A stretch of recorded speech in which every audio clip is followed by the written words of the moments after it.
Welcome to this video about Introduction to Ratios, Proportions, and Percentages. Ratios compare the quantities or amounts of two things.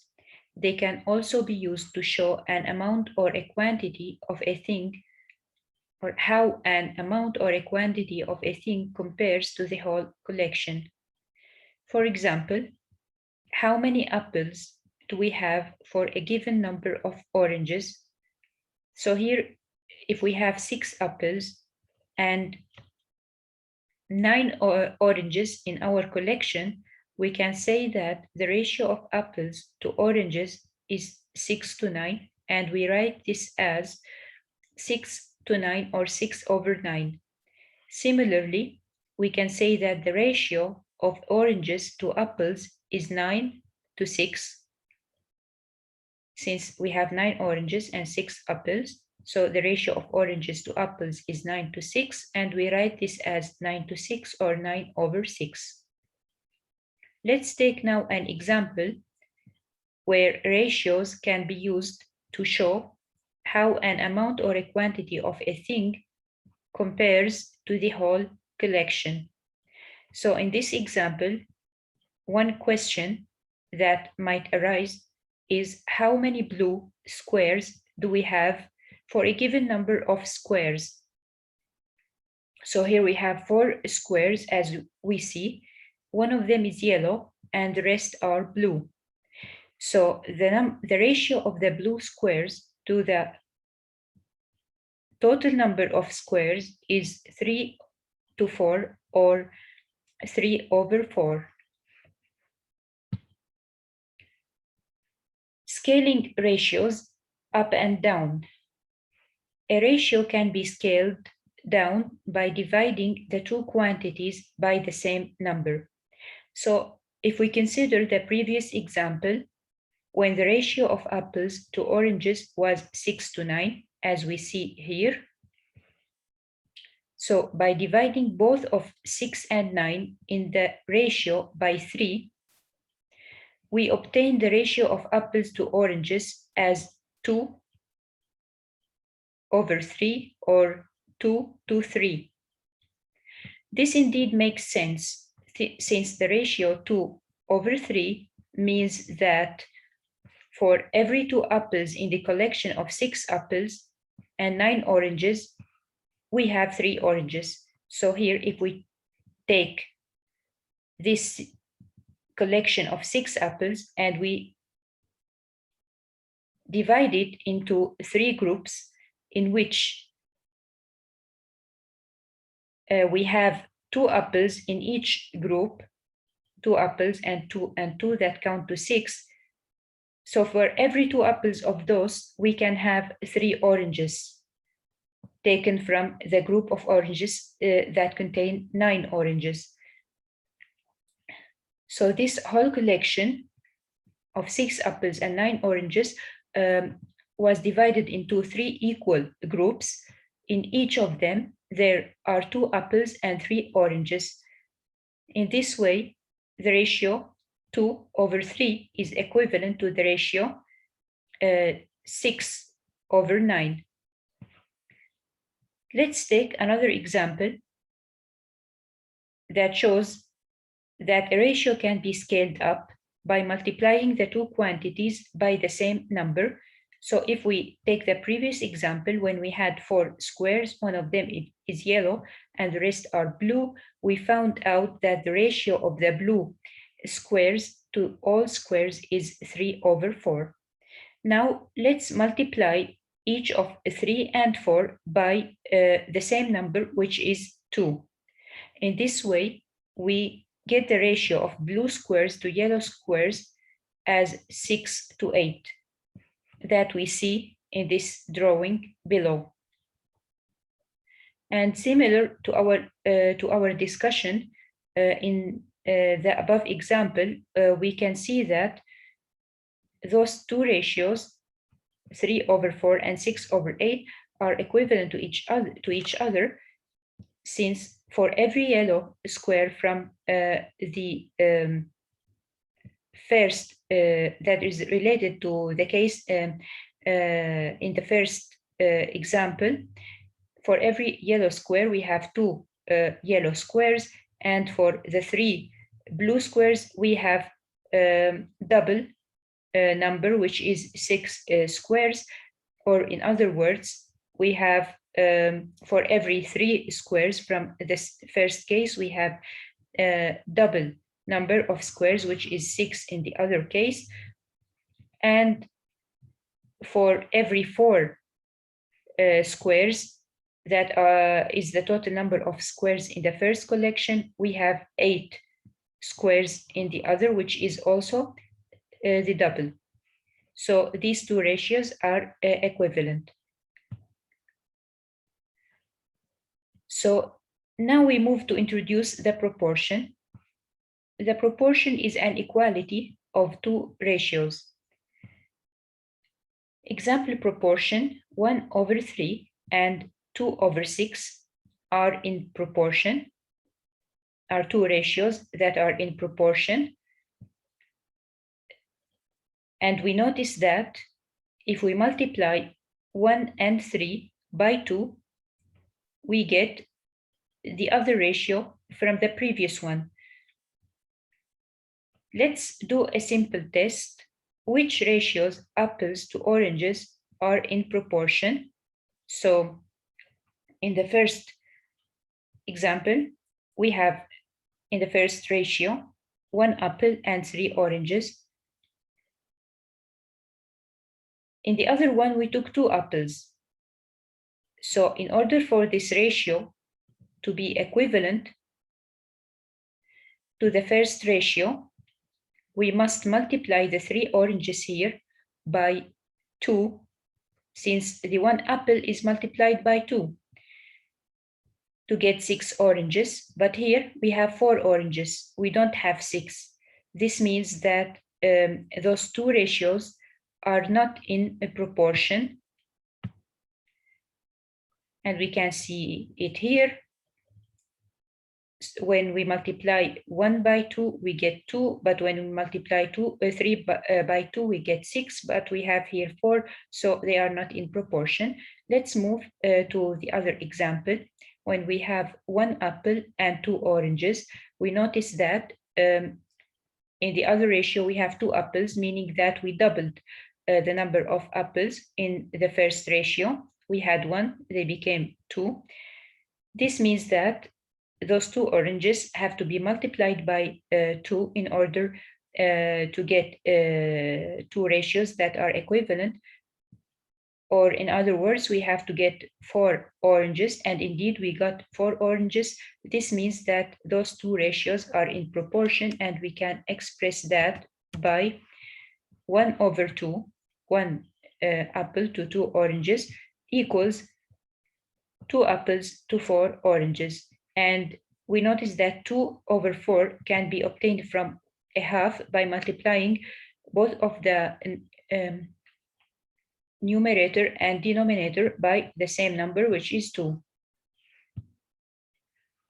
Properties of proportion. Property 1, the quantities A, B, C, and D are said to be in proportion if A/B equals C/D, or we can express that as A to B equals C to D. Property 2, A, B, C, and D are called the terms of proportion. To be more specific, A and D here are called the extreme terms, and they are the first and the fourth terms of the proportion. Also, B and C, which are the second and the third terms of the proportion, are called the mean terms. After we defined what the extreme terms and the mean terms are, we introduce the cross product rule, which is one of the most important properties of the proportion, and it helps a lot in solving related mathematical problems. So let's define it. In a proportion, product of extremes equals product of means. So if we have the proportion A over B equals C over D, we conclude that A multiplied by D, which is the product of the extreme terms, is equal to B multiplied by C, B multiplied by C, which are the mean terms. And this rule works in the other direction too. So if we have two ratios, A over B and C over D, and we found out that A multiplied by D equals B multiplied by C, then we conclude that those two ratios are in proportion. Let's do some small tests. Which of the below equalities is correct and which is wrong? So we have the first equality, 3 over 4 equals 9 over 12. So in order for this equality to be correct, we have to find a number by which we multiply 3 and 4 to get the ratio 9 over 12. And indeed, this number is 3. So 3 multiplied by 3 equals 9, and 4 multiplied by 3 equals 12. So this is correct.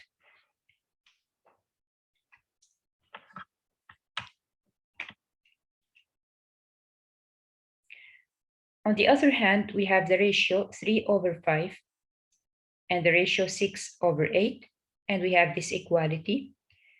We notice that the best way to prove that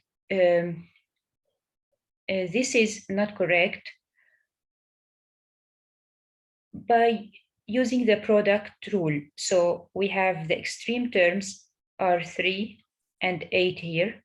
If we multiply them together, this gives us 24, while here the mean terms are 5 and 6. If we multiply them together, we will get 30.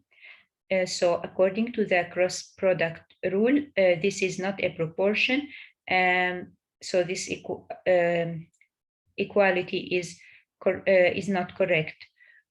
There is another way, so that we notice here 3 multiplied by 2 gives us 6. However, 5 multiplied by 2 gives us 10 and doesn't give us 8.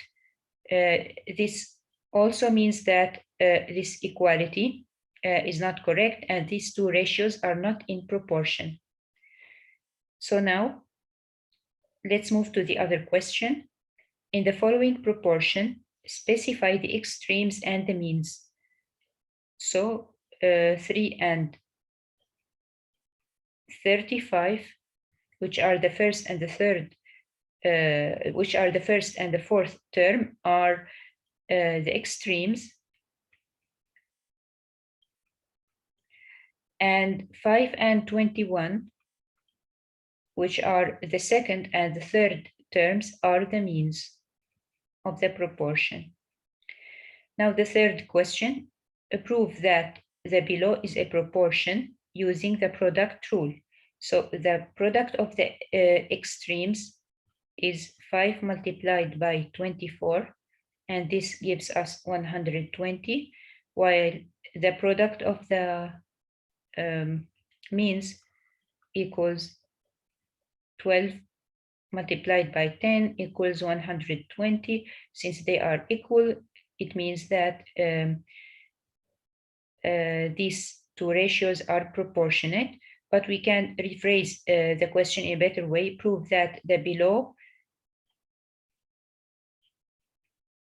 ratios are in proportion using the product rule, and then here we put comma since we don't know yet that this equality holds. Other properties of proportion.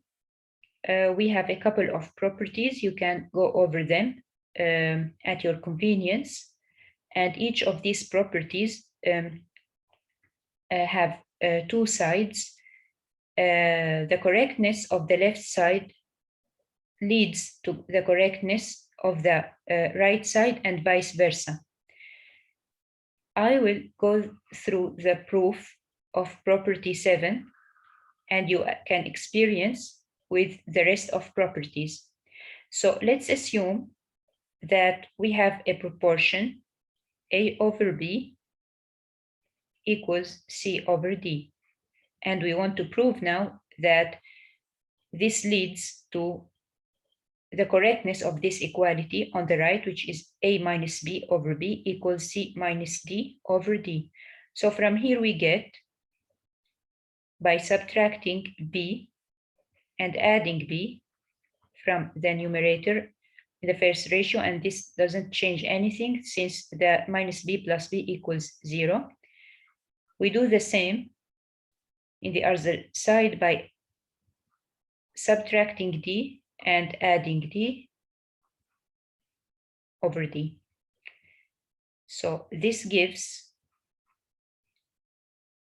A minus B over B plus B over B equals C minus D over D plus D over D. So in other words, A minus B over B plus 1 equals C minus D over D plus 1.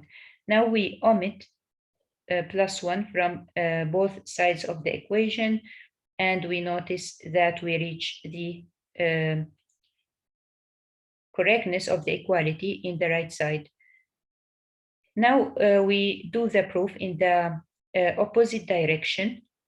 So we assume that A minus B over B equals C minus D over D holds correct, and we want to prove that A over B and C over D are in proportion. For this reason, from this we get A over B minus B over B equals C over D minus D over D. In other words, A over B minus 1 equals C over D minus 1. Now we omit minus 1 from both sides of the equation, and we reach A over B equals C over D, which is the equality that exists on the left side here. You can continue with the other properties at your convenience. Now let's move to solve some real-life examples of proportions. So here we have a small cake is prepared using 2 cups of milk. So here we have 2 cups of milk and 4 spoons of sugar. What is the right amount of sugar that must be used to prepare a larger cake that contains 4 cups of milk so that it tastes exactly the same? Here, this phrase, it tastes exactly the same, means that the ingredients are proportionate. So let's say here 2 cups of milk and 4 spoons of sugar. So 2 cups of milk over 4 spoons of sugar. This must be in proportion to 4 cups of milk to an X amount of sugar. Now, from the properties of proportion, and specifically from the cross product rule, we get 2x equals 16, which gives x equals 8 spoons of sugar. Let's move to the other example. A boat takes, here I want it 4 minutes to cross a distance of 3 kilometers. So we have 4 minutes, this is the time, and the distance is 3 kilometers. If the distances that it crosses in the sea are proportionate with time, what is the time that the boat needs to cross 12 kilometers. So here we have, in other words, 4 minutes over 3 kilometers is in proportion to X minutes over 12 kilometers. From the property of the cross product rule of proportion, we conclude that 4 multiplied by 12 is equal to 3x. This means that x is equal to 48 divided by 3, which is 16 minutes.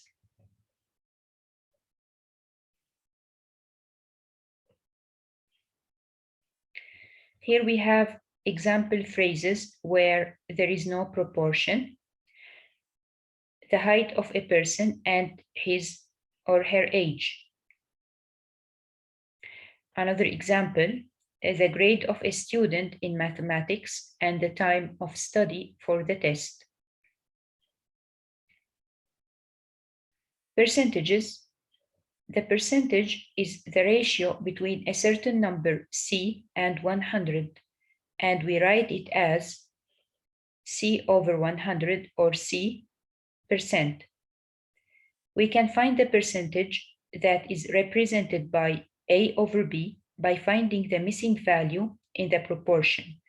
A over B equals a missing value over 100. Let's take a practical example in order to clarify it more. So here the price of a phone is 300 euros, and after sales it went down to 240. It means that it went down from 300 by 60 euros. What is the discount as a percentage? So we can say that from 300, it went down by 60. So how much it went down from 100? This amount X is what we are looking for, and we can calculate it from the properties of a proportion. So we can get X equals 100 multiplied by 60 over 300, and this gives 20. So this means that the discount as a percentage equals 20%. Thank you for watching.